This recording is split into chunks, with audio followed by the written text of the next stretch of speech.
Was actually 3 tits? Yeah. Never seen that. Holy shit. Brought to you by Pfizer. I nanny a 6, 9, and 12-year-old, and yesterday I had to take the 6-year-old to a birthday party and be back in time to get the 9-year-old to gymnastics, but traffic was crazy and I was running late. So the 9-year-old has an iPad, so I tried to call her on it. She didn't have it with her. So the 12-year-old just got his own phone, so I called him, and I was like, go tell your sister, and of course he was annoyed. Anyway, I go back to the house. Wait for it. And Mira, the 9-year-old, is like, they need to come up with, like a phone that's for the whole family that stays in the house. So if you need any person in the house, you can call that phone. Like, it's not one person's number, it's just the whole family. Here it comes. I was like, that is an amazing idea. But, okay, hear me out. So you know how we're always, like, losing the remote and stuff? Almost there.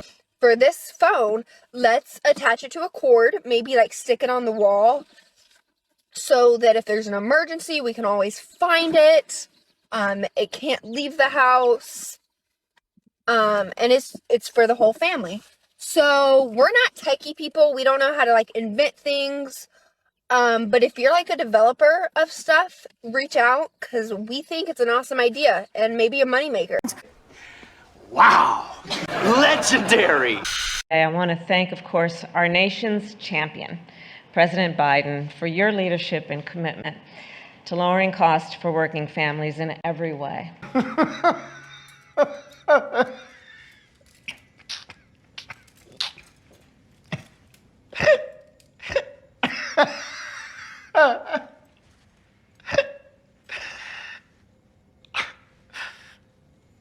You know, I'm the kind of guy who just thinks it's abominable when a superpower with all this military might, with no provocation, attacks a country that is, you know, Iraq. I'm sorry,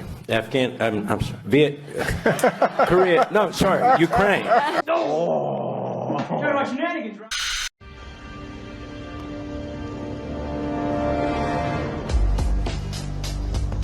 The Matrix is a system, Neo.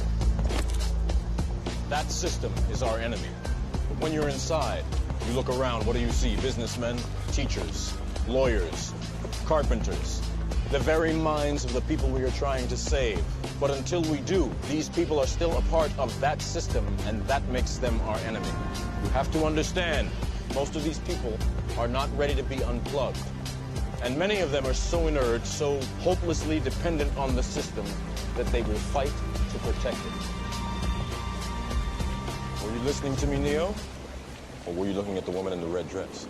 I was. Look again. Hi, kids. There's no such thing as a boy or a girl.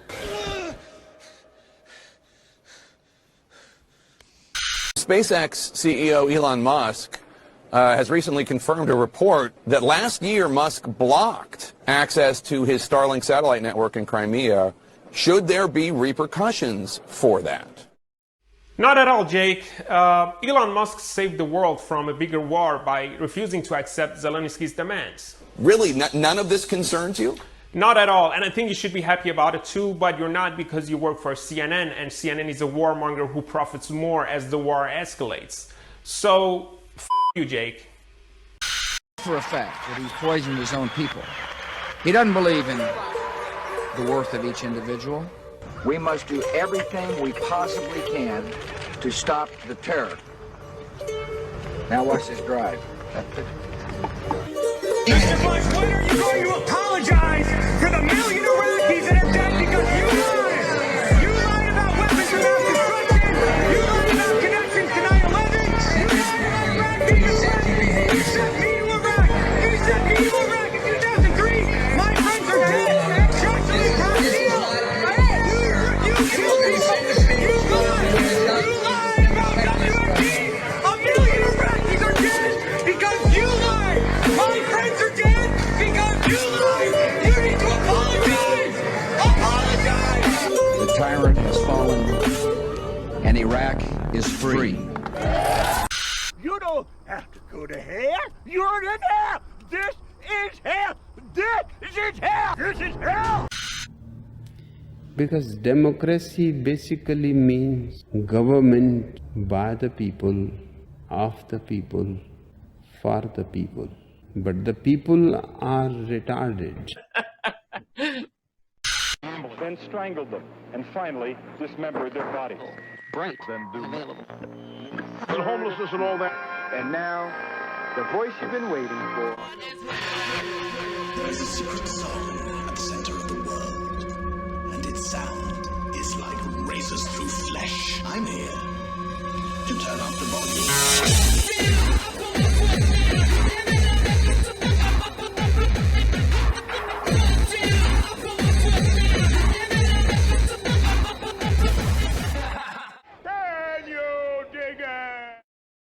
I'm kind of retarded.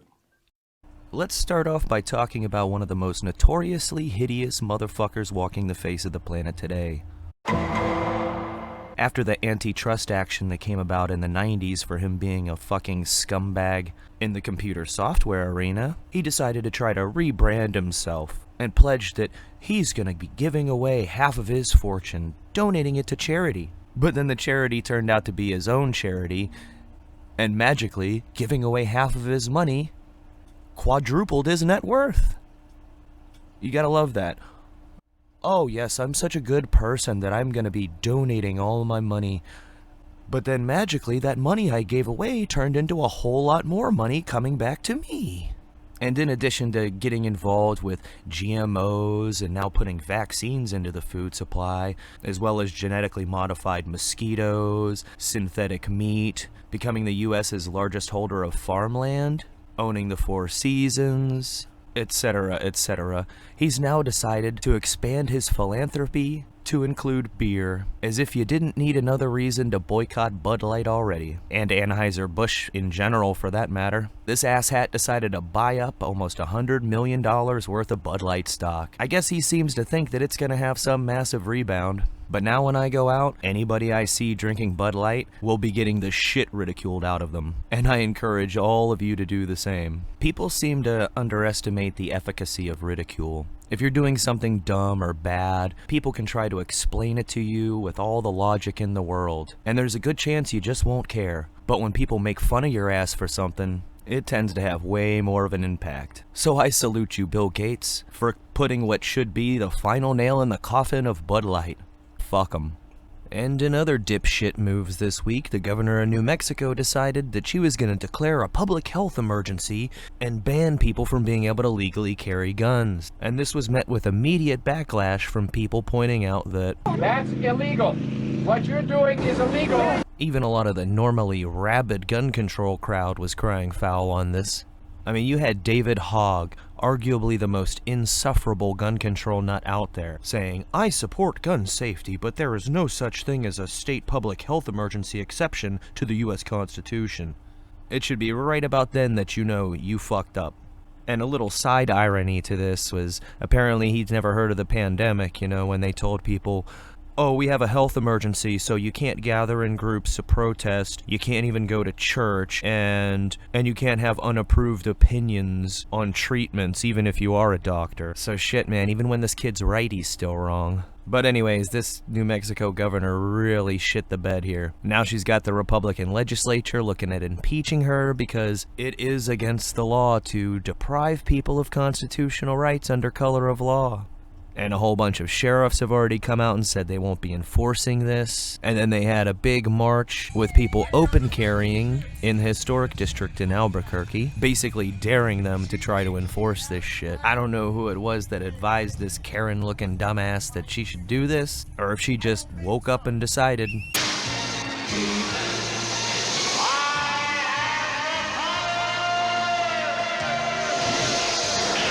But chances are this is not going to end well for her politically. And I guess while we're on the topic of epic stupidity, you know how basically lately everything that they can't blame on Russia or right-wing extremism is because of climate change? And they're using that as an excuse to not just get rid of fossil fuels, but wood-burning stoves, and we gotta do something about all the cow farts, so we should be eating bugs. Well, now they've identified a new problem. Trees. Oh, you didn't hear? Forests are no longer our climate friends. The amount of arrested development, doublethink cognitive dissonance it takes to read a headline like this and not immediately go, that's garbage. And there's a whole slew of recent articles like this. Forests are losing their ability to hold carbon. A new USDA report finds forests could become a major emitter of carbon by 2070. And then they show this post-wildfire picture. Dead trees killed by a forest fire a year earlier in the Monte La Salle National Forest in the La Salle Mountains near Moab, Utah. Wildfires are making forests less able to absorb carbon.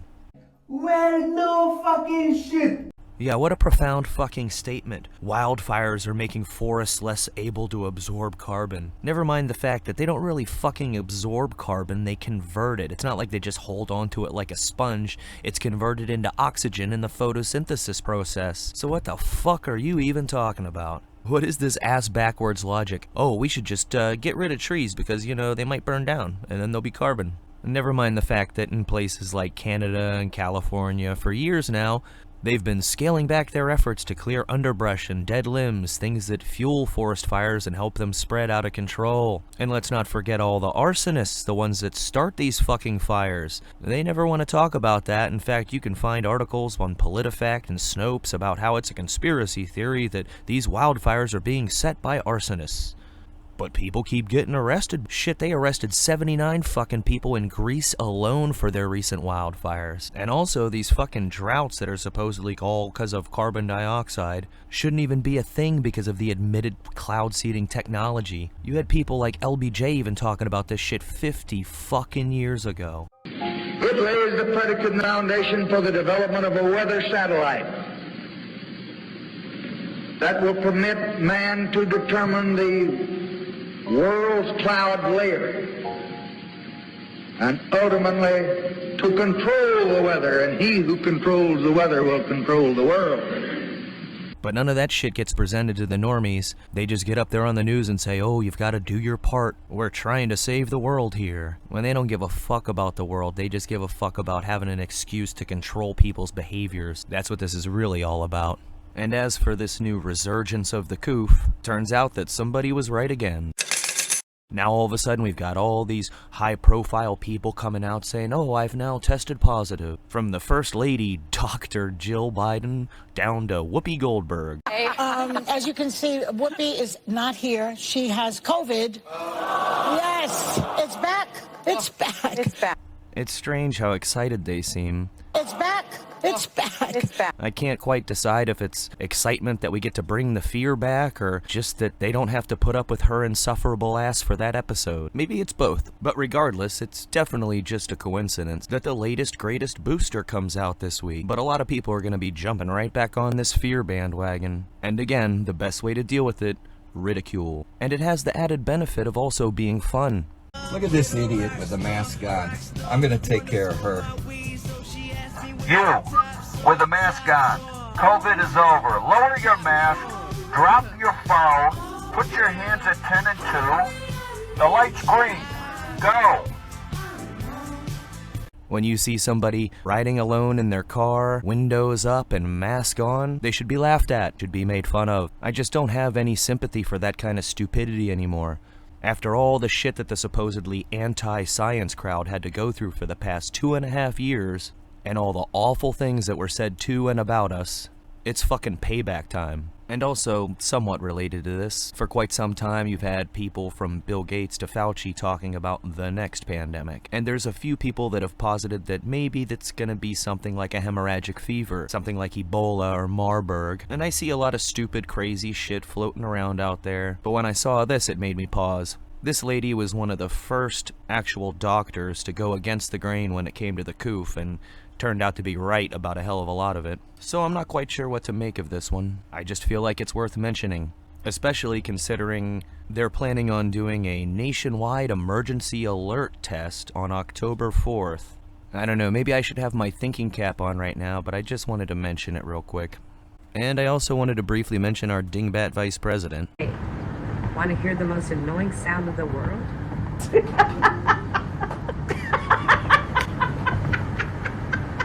She was given an interview this week and made a lot of people nervous by reminding them of the obvious. Questions about the president's age often go hand in hand with questions about how you would step into the role, if necessary. Do you feel prepared for that possibility? And serving as vice president prepared you for that job? Yes. And how would you describe that process? Which process? Like as far as being ready for that. Well, first of all, I'm answering your hypothetical. But Joe Biden's going to be fine, so that is not going to come to fruition. But let us also understand that every vice president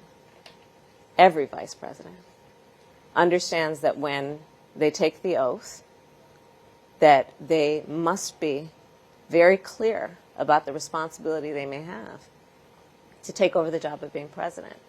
I am no different. It's hilarious when hearing that shit makes people that are even in your own party go, No! God, please, no! No! No, no, no, no, no, no, no! Wait. Wait. yeah, she's just been such a successful vice president, from the great job she's done as border czar to this little gem some months ago. So the United States shares a very important relationship, which is an alliance with the Republic of North Korea. And it is an alliance that is strong and enduring. Yeah, do you remember that one? Pepperidge Farm remembers. I don't know what's going to happen between now and Election Day, but my prediction is this. Come Election Day 2024, the Democratic candidate will not be Joey Skidmarks, and it won't be Princess Not So Bright. As you may or may not realize, today marks the 22nd anniversary of the biggest load of horse shit ever fed to the people at large, ever. Of course, I'm referring to the official story of what happened that day. The very idea that so many people were so gullible as to believe a bunch of sheep-fucking cave dwellers from halfway across the planet managed to pull off the largest sneak attack ever against the country with the most powerful military and intelligence services ever seen. In hindsight, it seems so obviously bullshit, but at the time there were very few people willing to entertain that idea. And it stayed that way for years and years. It was a third rail that nobody would touch. Never underestimate the power of denial. A lie so obviously stupid and nonsensical can only stand for so long because it belies a truth that's so dark and dirty that to look at it would completely destroy the foundations of how people will even see the world. And of the many things that changed back in 2016, probably the most important one is that people now started finally seeing how the corrupt media and the so-called two-party system that's really just one corrupt party behind closed doors has been fucking them over left, right, and center. Of course, there will always be a sizable percentage of people that are so gullible, so stupid, so stubborn, whatever you want to call it, that they would rather die than look at the ugly truth. As to how sizable that percentage of the population is, it could possibly be going way down soon enough, because I think a lot of these people aren't gonna make it. They're gonna have no idea how to survive what's coming. We don't even need World War III to go full-blown for this to happen. All we need is the continued de-dollarization and a new rival currency that isn't just a promissory debt note, something backed by gold and or natural resources, something like what Russia just unveiled in South Africa. A new currency backed by actual hard assets for the BRICS nations to use. They unveiled this at the ceremony for admitting the United Arab Emirates into the BRICS. And this kind of thing spells doom for the US dollar. Maybe not today, maybe not tomorrow, not even next week or next month, but they created way too many dollars out of thin air, and the only thing to back them up was our military supremacy. But now too many different countries just don't give a fuck anymore. Our government spent way too long running around different countries, sticking their dicks in places where they didn't belong, and now people have fucking had it. I'm not saying that the BRICS countries are the good guys. There are no good guys. I'm just saying that the owners, the slave master class of this planet, are not about to let this great awakening that's been happening turn into a new renaissance. Not without a major fucking fight. Slancha.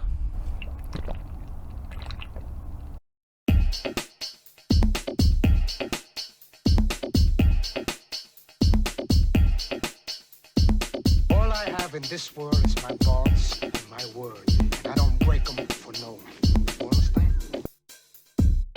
So say good night to the bad guy. So say good night to the bad guy.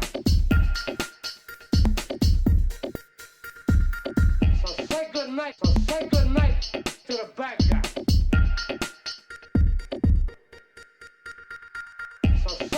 So say good night to the bad guy. Come on. Come on.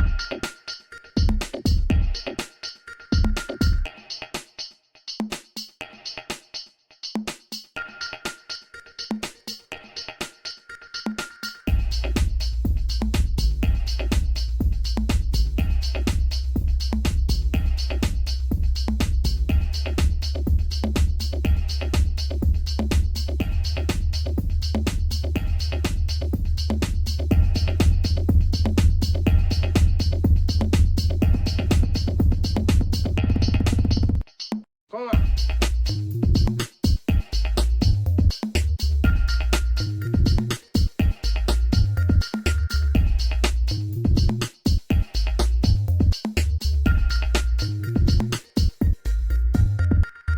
So say good night to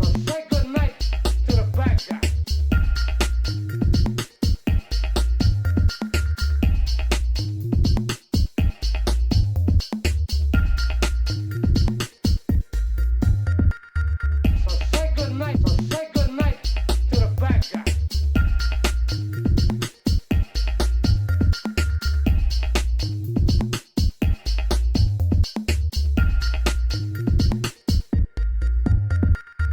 So say good night to the bad guy. So say good night to the bad guy. So say good night to the bad guy.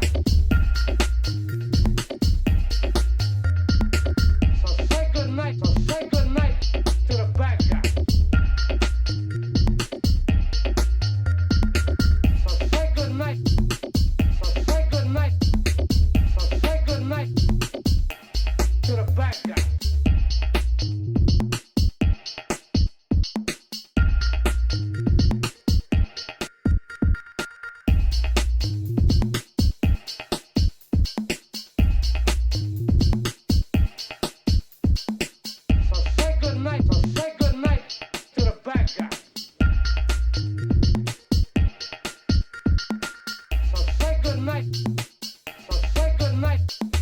So say good night to the bad guy.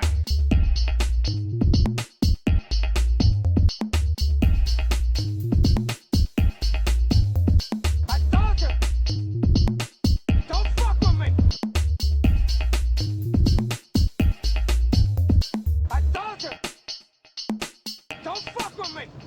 I told you, don't fuck with me. I told you, don't fuck with me.